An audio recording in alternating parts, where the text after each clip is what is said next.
ලංකාවේ කැනිජාල ප්‍රවාතයේ එන බිහිසුන්ම වගේම ලේවලට අධිපති ලේ සුවඳට ඉවල්ලන ලක්ෂයා තමයි රීරියකා කියන්නේ. අඩි 3ක් විතර උස කුඩා දරුවෙකුගේ ශරීරයක් තියෙන හැබැයි මුළු ඇඟ පුරාම අමු ලේ ගලන එක අතක මී හරකෙකුගේ ඔළුවක් සහ අනෙක් අතේ අමනුෂ්‍ය ලේ පිරුණු කපාලයක් තියෙන මේ බිහිසුණු යක්ෂයා තමන්ගේ බිල්ල ඉස්සරහට එන්නේ මහා භීෂණයක් අරගෙන. අද අපි ඔයාලට අරන් ආවේ මීට අවුරුදු 20 රත්නපුරේ ලක්වාන කියන දුෂ්කර ගම්බද ප්‍රදේශයක සිද්ධ වුණ සැබෑම අද්භූත සිදුවීමක්. මේ කතාව අහලා විරවිරනකම් ඔයාලගේ හදවතේ ගැස්ම නතර කරගන්න ලෑස්ති වෙන්න. ලක්වාන කියන්නේ ඒ දවස්වල මැණික් පතල් වලට පට්ටම් ප්‍රසිද්ධ පළාතක්. හැබැයි මේ කියන ප්‍රදේශය සෑහෙන්න පාළු වටපිටාවම ඝන කැලෑවෙන් වැහුණු අද්භූත කටකතාවල් පිරුණු තැන. මේ පළාතේ තිබුණා කළුවල කියලා හඳුන්වපු පරණ අතහැරලා දාපු පතල් භූමිය. ඒ භූමියේ මීට කලින් වැඩ කරපු කිහිප දෙනෙක්ම අවිරහස් විදියට ලේ වමනය කරලා මිය ගිහින් තිබුණු හන්දා කවුරුත් පැත්තේ පතල් හාරන්න ගියේ නෑ. මේ අය කිව්වේ ඒ භූමිය රීරියකාට අයිති මිලිගන්න පොළොවක් කියලා. හැබැයි ගමේ හිටියා ගුණේ බාස් කියලා වයසක අවුරුදු 45ක විතර පතල් බාස් කෙනෙක්. ගුණේ බාස් කියන්නේ සුකුදුව සහ අරක්කු වලට තදින්ම බැහැ වුණ සල්ලි තණ්හාව ඔළුවටම ගහපු මිනිහෙක්. මිනිහා යකිකුඩුවත් බය නැති යන්තර මන්තර දේවදූත විශ්වාස කරන කෙනෙක් නෙමෙයි. දවසක් ගුණේ බාස්ට ආරංචි වෙනවා මේ කල්වල බතල් භූමියේ අයිති මුදලාලි ඒක ඇතුළේ තියෙන නිල් මැණික් ඉල්ලමක් ගැන කියපු රහසක්. සල්ලි හිඟවලින් වේලි වේලි හිටපු ගුණේ බාස් තවත් ගමේ තරුණයන් දෙන්නෙක්ව සල්ලි වල රවට්ටගෙන රහසිගත මේ පාළු කලවල පතන පතල හාරන්න සෙට් කරගන්නවා. ඒ දෙන්න තමයි සිරිල් සහ පියදාස. මේ දෙන්න පතල් රස්සාවට අලුත් අහිංසක කොල්ලෝ දෙන්නේ. ඔන්නෝම දවස් කිවිල ගියා.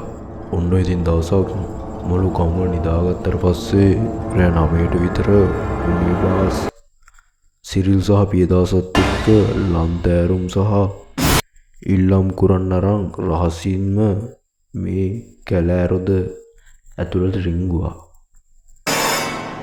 මහා මූසල කළු පළාතම තිබුණේ මූසලකම. මහා කළුවරේ මහා මූසලකමක් තමයි මුළු පළාතෙම පේන්න තිබුණේ. පතල ළඟට යද්දිම සිරිල්ට දැනුණා මොකක්ද අමුතු මස්කුණු වෙච්ච ගඳක් එනවා වගේ. වටපිනාවෙන් ඇහුනේ නාදුන්න සත්තුන්ගේ කෑගැසීම් විතරයි. බාස් මහත්තයා මේ පළාතේ මොකද්ද මල පෙරේත ගඳක් එනවා. හිතට හරි නැහැ. අපිට අද මේ වැඩේ නතර කරලා යන්න බැරිද? සිරිල් බයෙන් ඇහුවා. තොපේ තියෙන ගැහැණු හිත් ඔය මැරෙන සතෙක්ගේ ගඳක් වෙන්නේ නැති. වරෙල්ල පල්ලෙහාට අද රෑ මේ ඉල්ලම ගොඩගත්තොත් හෙට වෙද්දී අපි කෝටිපතියෝ. ගුණේ බාස් සිරිල්ට බැන වැදුනා. ඔන්න ඉතින් 3 දිනාම අඩි 30ක් විතර ගැඹුරු පතල ඇතුළට වැස්සා. පතල ඇතුළ පට්ටම පාළුයි. ලන්තෑරුම් එළියෙන් පතලේ බිත්ති කළු පාට දිලිසුණා. සිරිලුත් පියදාසත් බයෙන් පස්සාරලා කූඩවලට දාද්දී ගුණේබාස් පතලේ කෙළවරේ තිබ්බ පස් බිත්තියට ඉල්ලම් ගුරෙන් අනින්න ගත්තා. වෙලාව රෑ 11:30 පහුණා. එකපාරටම පතල ඇතුලේ තිබ්බ ලන්තෑරුම් එළිය නිකම්ම අඩු වෙලා ලා නිල් පාටක් ගත්තා. ඒත් එක්කම මුළු පතල ඇතුලෙම ගැහෙන තරමට පට්ට සීතලක් වුණා. හරියට අයිස් කාමරයක් ඇතුළට වුණා වගේ. කොල්ල දෙන්න සීතලටම ගැහෙන්න ගත්තා. බොස් මට නම් මේක හරියන්නේ නෑ. මගේ ඇඟ හිරි වැටෙනවා. කවුරු හරි අපි දිහා බලන් ඉන්නවා වගේ දැනෙනවා. පියදාස වෙවුලන හනින් කිව්වා. හරියට මේ වෙලාවේ පතල උඩින් ඒ කියන්නේ පතල් කට ළඟින් අමුතුම සද්දයක් ඇහෙන්න ගත්තා. හරියට කවුරු හරි මුළු ලේවිලක් උඩ ඇවිදිනවා වගේ තෙත සද්දයක්. ඊට පස්සේ ඇහුණා බිහිසුණු හති දමන සද්දයක්. හුස්ම ගන්නවා වගේ සද්දයක්. තුන්දෙනා වැඩ නතර කරලා උඩ බැලුවා.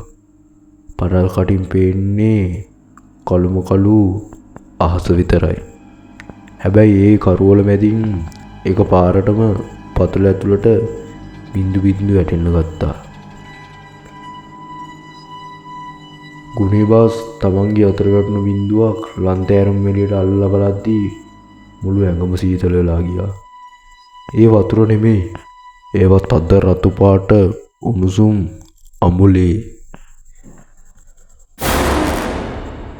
පතල් කට උඩ ඉඳන් පතල ඇතුළට ලේ වහිනවා.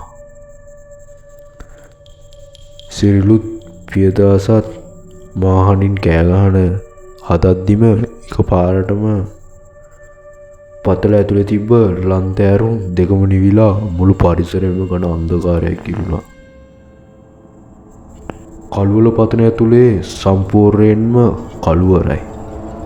කිසිම දෙයක් පේන්නේ නැහැ. හැබැයි එක පාරම මැදින් පතලේ කෙළවරින් එක පාරටම ගිනි අඟුරු දෙකක් වගේ තද රතු පාට ඇස් දෙකර මතු වුණා. ඒ ඇස් දෙකෙන් ආපු රතු එළියෙන් තුන්දෙනාම දැක්කා ඒ බිහිසුණු රූපය. අඩි 3ක් විතර උස අමුඩයක් වගේ රතු පාට රෙද්දක් ඇඳගත්තු මුළු ඇඟ පුරාම තුවාල වලින් ලේ ගලන කුඩා ළමෙක් වගේ රූපයක්. ඒකේ දත් දිගයි. නියපොතු හරියට උල් පිහි වගේ දිගයි. ඒ රූපය අතේ තිබුණු බෙල්ල කපපු ලේ ගලන කළු කුකුලෙක්. රීරියකා ඒ කුකුලගේ බෙල්ලෙන් ගලන ලේ තමන්ගේ කට්ට හලා ගන්න ගමන් ගුණේබාස්ලා දෙස බලලා මහා මූසල බීතියට ඇහෙන්න හඬකින් hina වුණා. ඒ බිහිසුණු දර්ශනය දැකපු සිරිල් සහ පියදාස බය වැඩිකමට එතන වැදගෙන වැටි සිහිය නැති වුණා. හැබැයි ගුණේබාස්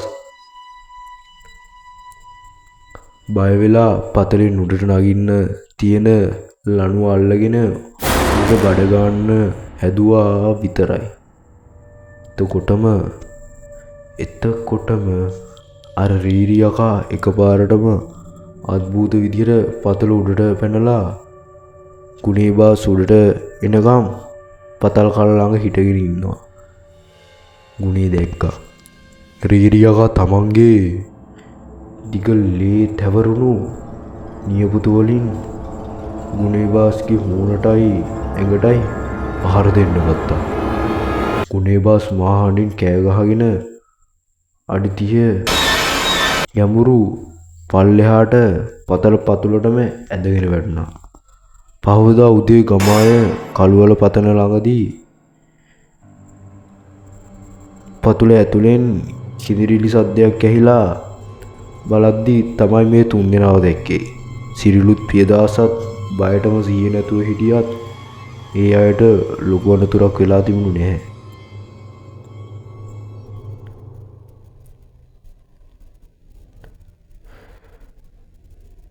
ඒ අයව උඩට අරන් බෙහෙත් කරාට පස්සේ තමා ඒ අයට සිහිය ආවේ. හැබැයි ගුණේ බාස් වැටලා හිටියේ ලේවිලක් මැද. එයාගේ මූණ පුරාම ඇඟ පුරාම යක්ෂයාගේ නියපොතු පාරවල් වලින් හේරිලා කන් වලින් සහ කටින් ලේ වමනය කරලා තිබුණා.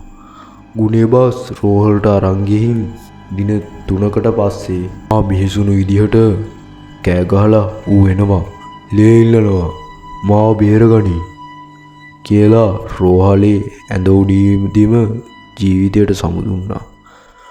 දොස්තරලටවත් හොයාගන්න බැරි වුණා ඒ මරණයට හේතුව. ඔව්, ඒ තමයි රීරියකාගේ සැබෑම බිහිසුණු බිල්ලා. අදටත් ලංකාව පැත්තේ මිනිසුරයන් 9න් පස්සේ පාළු පතල් තැන්වලට තනියම යන්න බයයි. මොකද ලේ සුවඳට ඉවල්ලන රීරියකා තමන්ගේ ඊළඟ බිල්ලෝ හොයාගෙන කොයි වෙලාවෙ මතුවේද දන්නේ නැහැ. ඒ හින්දා ඔයාලටත් මේ වගේ සැබෑ හොල්මන් කතා දිගටම අහන්න ඕනේ නම් අපේ channel එක දැන්ම subscribe කරලා වීඩියෝ එක share කරන්න අමතක කරන්න එපා. ඊළඟ බිහිසුණු කතාවෙන් හමු වෙමු. ඔයාලට සුබ රාත්‍රියක්.